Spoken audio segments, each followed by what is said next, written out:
Assalamualaikum warahmatullahi wabarakatuh. Selamat siang mahasiswa sekalian.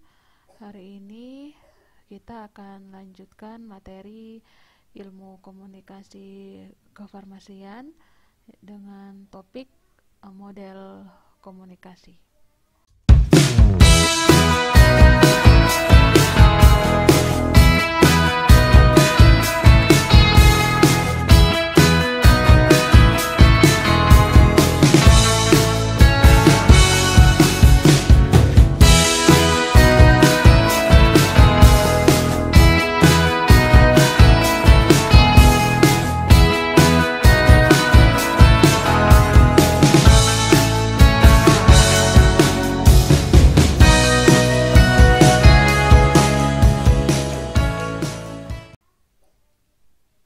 Adapun pengertian model komunikasi adalah gambaran yang sederhana dari suatu proses komunikasi yang memperlihatkan kaitan antara satu komponen komunikasi dengan komponen yang lainnya, atau bisa juga diartikan sebagai representatif dari suatu peristiwa komunikasi.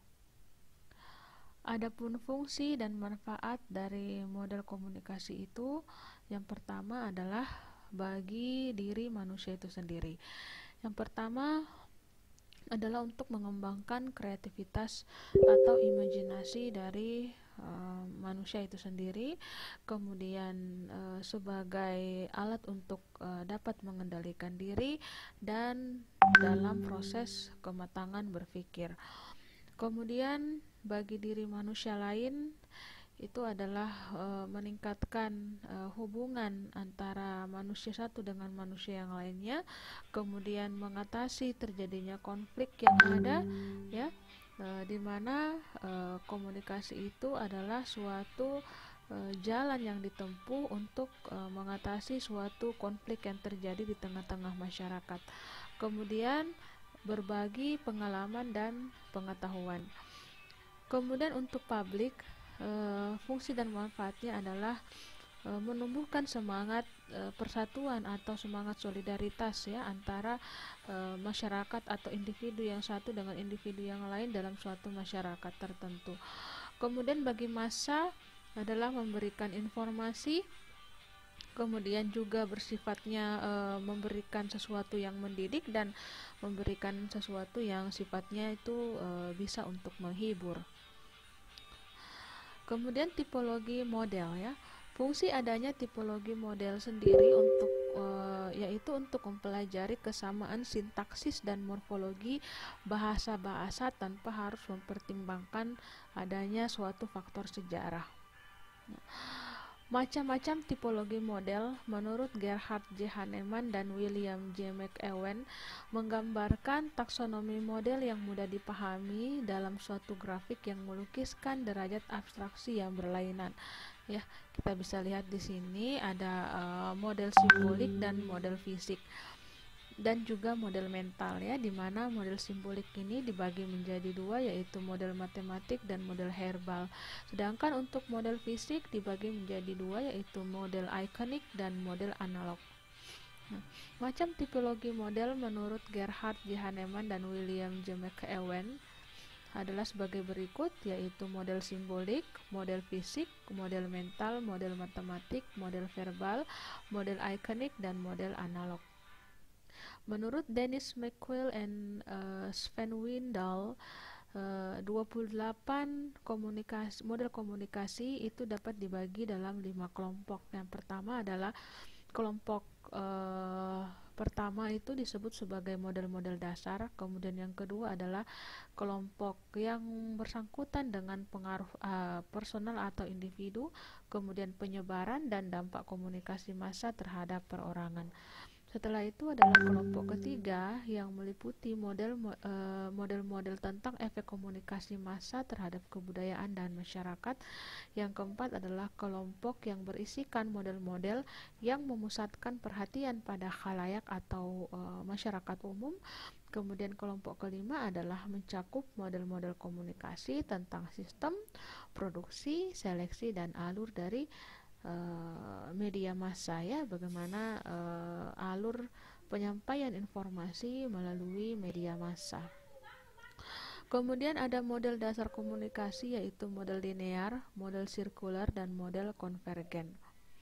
Nah, ini adalah macam-macam model komunikasi. Yang pertama adalah SR, Aristoteles, menurut Laswell, Shannon and Weaver, Newcomb, Cram, Wesley and McLean, Gardner, Berlo, Defler, Tubbs, Gadikons and Kim, and Interactional. Yang pertama adalah model stimulus respon atau biasa disingkat dengan model SR.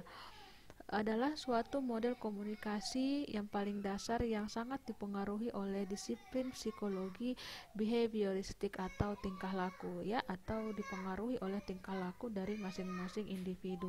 Nah, dalam model komunikasi ini menunjukkan bahwa komunikasi itu sebagai suatu proses aksi reaksi yang sangat sederhana ya, di mana pihak yang bertindak sebagai komunikator itu memberikan sebuah informasi dan memberikan aksi, dan komunikan atau yang diberikan informasi itu merespon apa yang kemudian disampaikan oleh komunikator, dan itu disebut dengan proses reaksi. Jadi ada aksi reaksi yang ada dalam proses komunikasi itu, dan ini merupakan suatu proses atau model komunikasi yang sangat sederhana, di mana juga model stimulus respons ini mengasumsikan bahwa kata-kata verbal ya, isyarat nonverbal, gambar, dan tindakan tertentu akan merangsang orang lain untuk memberikan respon dengan cara tertentu pula. Nah, di mana dalam model ini pertukaran informasi bersifat timbal balik dan mempunyai banyak efek, dan setiap efek itu dapat mengubah tindakan komunikasi. Nah, contoh kasus dari model SR ini adalah ketika ada seseorang yang tersenyum kepada kita ya, lalu kita membalas senyumannya, dan orang tersebut lalu bertanya kepada kita mau kemana, lalu kita menjawab mau ke kampus ya. Di sini terlihat adanya proses aksi reaksi ya, di mana orang yang menjawab mau ke kampus itu adalah suatu tindak reaksi, dan yang memberikan pertanyaan itu adalah aksi. Nah, kelebihan yang dimiliki oleh model SR ini adalah memberikan respon atau pertukaran informasi terhadap orang lain sebagai timbal balik dari proses aksi reaksi. Juga dapat diterapkan pada sistem pengendalian suhu udara alih-alih pada perilaku manusia ya, dan merupakan model yang paling sederhana sehingga mudah diingat atau mudah dipahami. Jadi ada stimulus dan respon yang ada dalam model komunikasi ini ya. Nah, sedangkan kekurangannya adalah komunikasi ini bersifat satu arah ya, karena tidak dijelaskan adanya feedback dari pendengar atau komunikan. Juga mengabaikan komunikasi sebagai suatu proses khususnya yang berkenaan dengan faktor manusia. Dan komunikasi ini dianggap bersifat statis, juga dianggap berperilaku karena kekuatan dari luar dan bukan karena kehendak atau kemauan bebasnya, dan juga terlalu sederhana ya, sehingga belum dapat menjelaskan sepenuhnya atau arti sebenarnya dalam hubungan komunikasi ya. Jadi sangat sederhana sekali, mau kemana, mau ke kampus, udah seperti itu saja yang terjadi, tidak ada informasi yang disampaikan dan sebagainya, seperti itu. Jadi sangat sederhana. Kemudian model Aristoteles, yaitu model yang menggunakan model retoris atau yang saat ini dikenal dengan pidato ya, berretorika, seperti itu. Inti dari model komunikasi ini adalah persuasif ya, artinya mengajak mengubah sikap dari orang yang mendengarkan, seperti itu.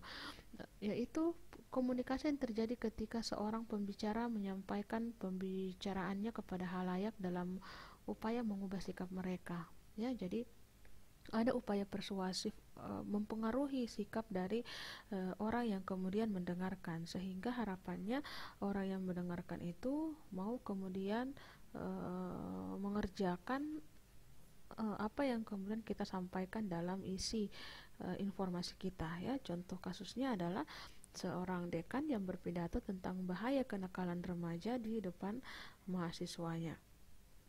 Nah, kelebihan yang dimiliki oleh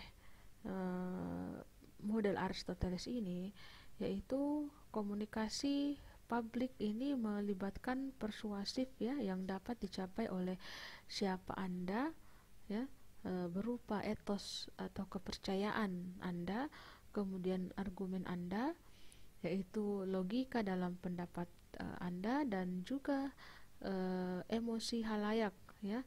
Misalnya model ini digunakan sebagai pedoman seni berpidato. Juga dapat merangsang beberapa pertanyaan yang dapat menyempurnakan proses komunikasi. Sedangkan kekurangannya adalah komunikasi dianggap sebagai komunikasi yang statis, dan model ini berfokus pada komunikasi yang bertujuan ya, atau disengaja, yang terjadi ketika seseorang berusaha membujuk orang lain untuk menerima pendapatnya. Seperti itu ya.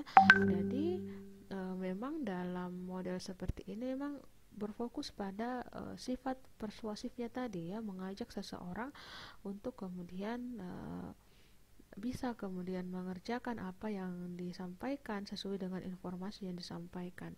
Nah, kemudian tidak memuat unsur-unsur lainnya yang dikenal dalam model komunikasi, yaitu tidak ada saluran ya, kemudian tidak ada umpan balik, kemudian tidak ada efek dan kendala atau gangguan dalam komunikasi.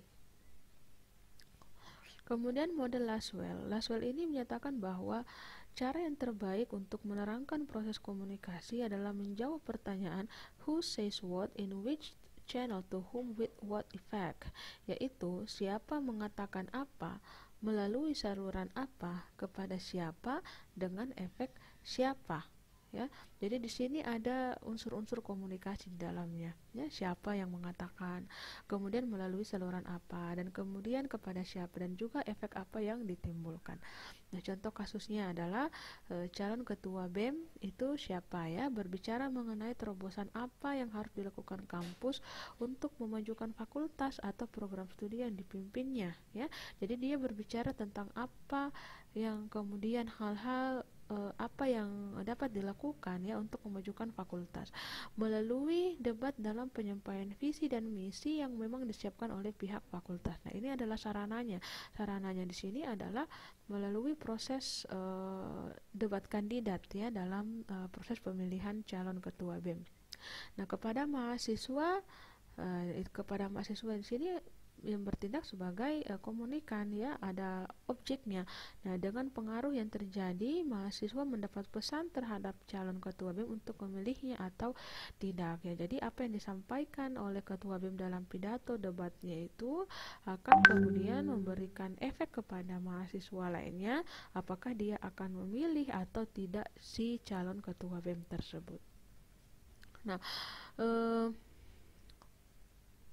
kelebihan yang dimiliki dalam model komunikasi ini adalah komunikasi ini bersifat dua arah, yaitu melibatkan feedback dari komunikan ya, juga membantu mengkorelasikan atau mengumpulkan respon orang-orang terhadap informasi baru ya. Berikutnya adalah memfokuskan perhatian pada aspek-aspek penting komunikasi ya. Di sini jelas karena dia unsur-unsur atau aspek-aspek penting dalam komunikasinya itu ada ya, membantu masyarakat menemukan dan mengendalikan faktor-faktor yang mungkin mengganggu komunikasi yang efisien dan juga diterapkan dalam komunikasi massa. Sederhananya, kekurangannya yaitu model ini juga terlalu menyederhanakan masalah, dan juga model ini mengisyaratkan adanya kehadiran komunikator dan pesan yang bertujuan ya. Jadi ada tetap sama dengan yang model Aristoteles tadi, ada tujuan yang kemudian akan harus dicapai ya. Kalau di model ini berarti dia harus mampu kemudian mempengaruhi orang lain untuk bisa kemudian memilih atau tidak memilih. Nah, kemudian model Shannon and Weaver. Model Shannon and Weaver ini dalam skema ini ada tambahan ya, ada unsur sumber-sumber pengganggu ya, sumber-sumber pengganggu dalam penyampaian informasi dalam proses komunikasi. Nah, contoh kasusnya saat kita mengobrol dengan seseorang melalui telepon genggam ya, kita sedang berdiri di pinggir jalan dan kita terganggu dengan suara berisik dari kendaraan yang berlalu lalang di depan kita. Jadi ada unsur pengganggu dalam channel atau media yang digunakan untuk menyampaikan pesan. Nah, kelebihannya di sini adalah menitik beratkan perhatiannya langsung kepada saluran yang menghubungkan pengirim, ya, menghubungkan pengirim dan penerima, atau dengan kata lain adalah komunikator dan komunikan, ya, memusatkan perhatiannya langsung kepada saluran yang menghubungkannya. Jadi saluran atau channel yang menghubungkan antara komunikator dan komunikan. Kemudian yang kedua adalah membedakan source dengan transmitter dan antara receiver dengan destination.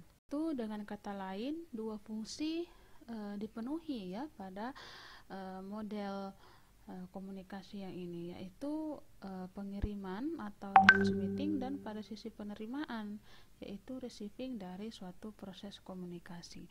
Berikutnya, model komunikasi ini digunakan dalam konteks-konteks komunikasi, yaitu komunikasi antar pribadi, komunikasi publik, dan komunikasi massa.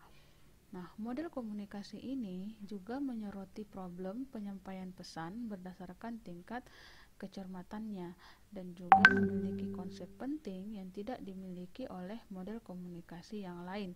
Ya, di sini ada unsur gangguan atau noise source, yaitu setiap rangsangan tambahan dan tidak dikehendaki yang dapat mengganggu kecermatan pesan yang disampaikan. Ya, jadi dengan adanya noise atau gangguan ini bisa menghalangi tersampainya pesan yang baik kepada sang penerima pesan. Kemudian kekurangannya adalah komunikasi ini dipandang sebagai fenomena yang statis. Komunikasi ini juga bersifat satu arah dengan tidak memiliki konsep feedback, ya. Jadi tidak ada feedback antara komunikator dengan komunikan. Kemudian model ini memberikan gambaran yang parsial mengenai proses komunikasi, yaitu gambaran yang tidak utuh tentang proses komunikasi, ya, jadi hanya sebagian saja. Kemudian tidak ada konsep umpan balik atau transaksi yang terjadi dalam penyandian dan penyandian balik dalam model tersebut. Kemudian tulisan-tulisan Weaver juga sangat sulit dipahami, ya, misalnya formula yang dikemukakannya. Kemudian model Scrum. Nah, menurut Scrum, komunikasi membutuhkan setidaknya 3 unsur, ya. Yang pertama adalah sumber. Nah, sumber ini bisa berupa seseorang, ya, individu, kemudian berbicara, ya, kemudian dia menggambar, kemudian bisa dalam bentuk dia menulis ataupun bergerak.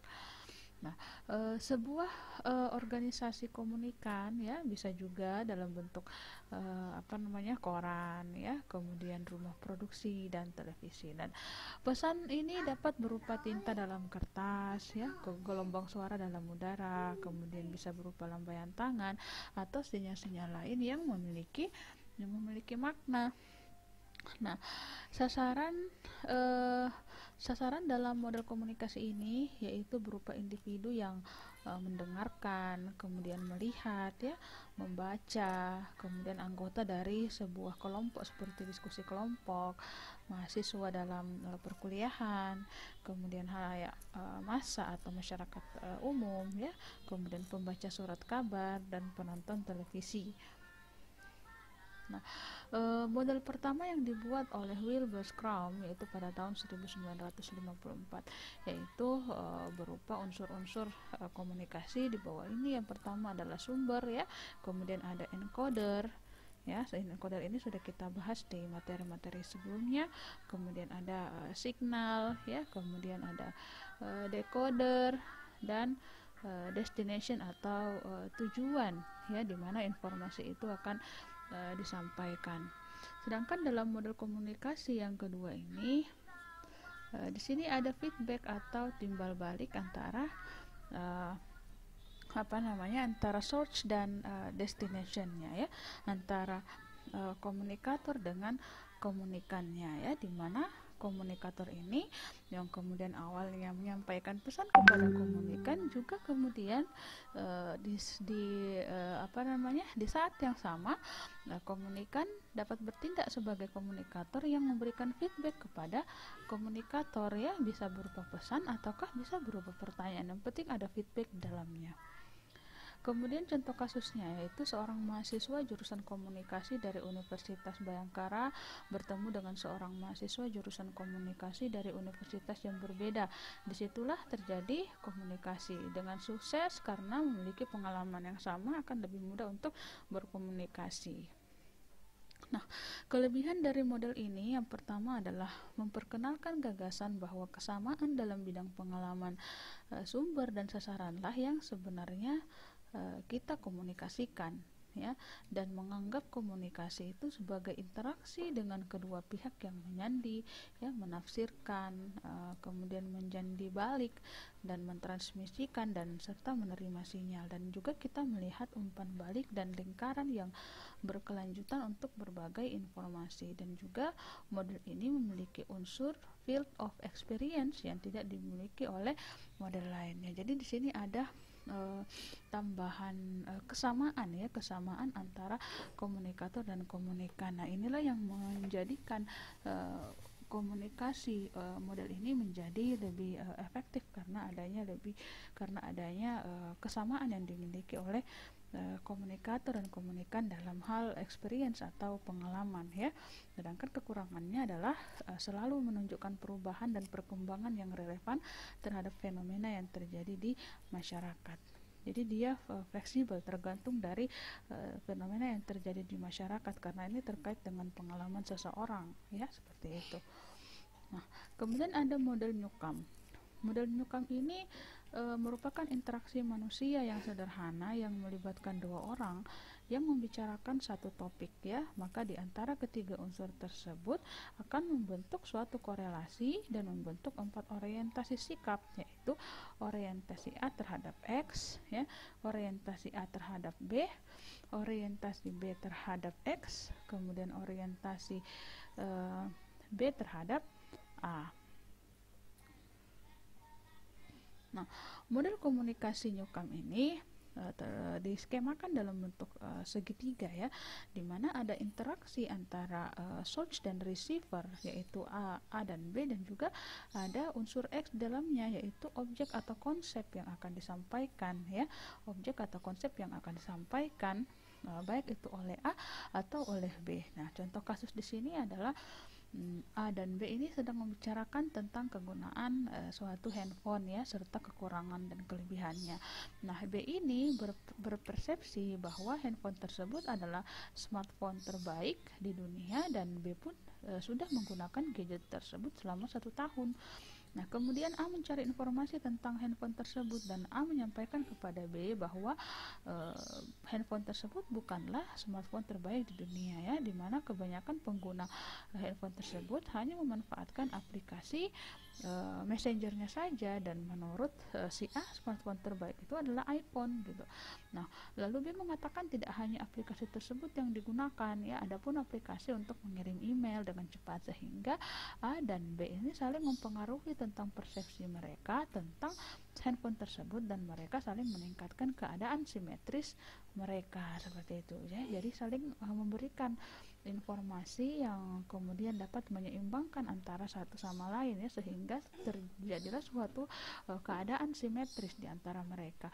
Kemudian ada yang namanya model Wesley and McLean, ya, di mana komunikasi antar pribadi sumber dapat langsung memanfaatkan umpan balik dari penerima untuk mengetahui apakah pesannya mencapai sasaran dan sesuai dengan tujuan komunikasinya atau tidak, ya.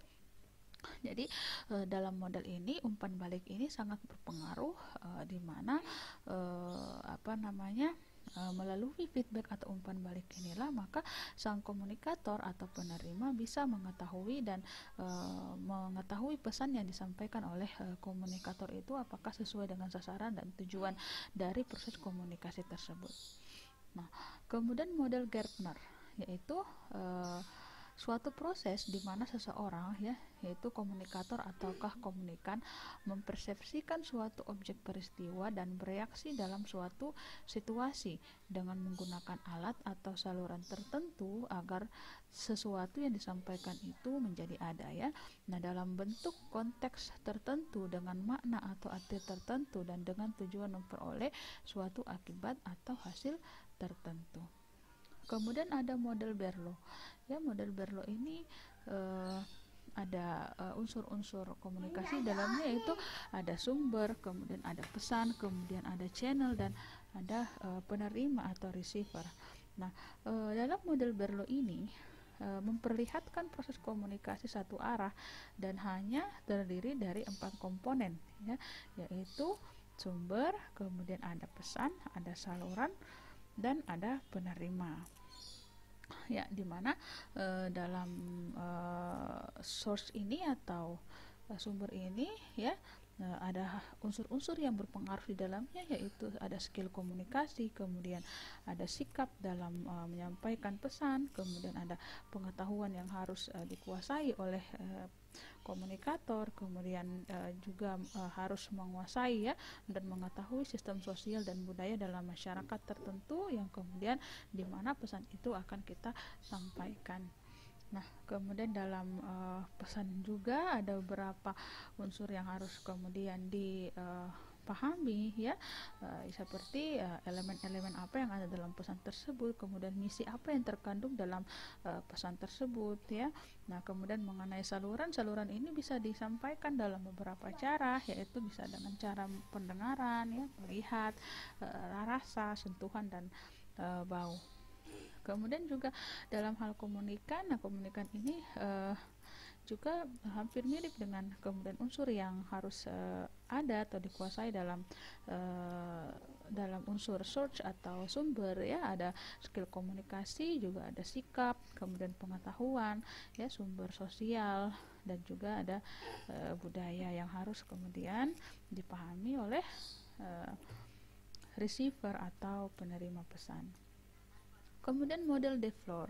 Nah, model de Flor ini merupakan komunikasi yang terjadi lewat suatu operasi perangkat komponen, ya, dalam suatu sistem teoritis yang konsekuensinya adalah isomorfisme di antara respon internal terhadap seperangkat simbol tertentu pada pihak pengirim dan penerima.